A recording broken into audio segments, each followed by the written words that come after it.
আসসালামু আলাইকুম। একটি দেশ কতটা সুরক্ষিত থাকতে পারে সেটা নির্ভর করে সে দেশের সামরিক শক্তির উপরে। তাই বর্তমান সময়ে প্রতিটি দেশ তাদের সামরিক শক্তি বৃদ্ধি করতে চলেছে, এর কম যায়নি বাংলাদেশও। সো আজকে আমরা জানবো বাংলাদেশ সামরিক বাহিনী 2025 সালে কতটা শক্তিশালী।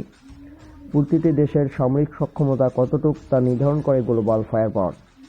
গ্লোবাল ফায়ার পাওয়ার রিপোর্ট অনুযায়ী বাংলাদেশ সেনাবাহিনী 2025 সালে বিশ্বের 145টি দেশের মধ্যে 35তম, যা গত বছর ছিল 37তম, অর্থাৎ এক বছরে বাংলাদেশ সেনাবাহিনী 2 ধাপ এগিয়েছে।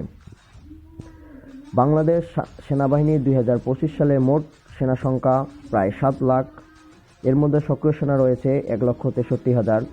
2025 সালে বাংলাদেশ সামরিক বাহিনীর মোট যুদ্ধ ট্যাঙ্ক হচ্ছে প্রায় 256টি। 2025 সালে বাংলাদেশ সেনাবাহিনীর মোট সামরিক যান রয়েছে 13,000-এর মতো। বাংলাদেশ সেনাবাহিনীর মোট আর্টিলারি 500-র মতো, যার মধ্যে 70টি রকেট আর্টিলারি। বাংলাদেশ সেনাবাহিনীর কাছে রয়েছে তুরস্কের তৈরি 12টি বাইরাক্টার TB2 অ্যাটাক ড্রোন। এই ড্রোনগুলো খুবই শক্তিশালী। এই ড্রোনগুলো বাংলাদেশ সেনাবাহিনীর হাতে থাকায় বাংলাদেশ সেনাবাহিনীর সক্ষমতা অনেকটাই বৃদ্ধি পেয়েছে।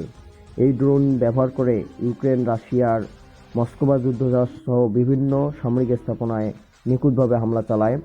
তাই এই ড্রোন বাংলাদেশ সেনাবাহিনীর হাতে থাকায় বাংলাদেশ সেনাবাহিনীর সক্ষমতা অনেকটাই বৃদ্ধি পেয়েছে।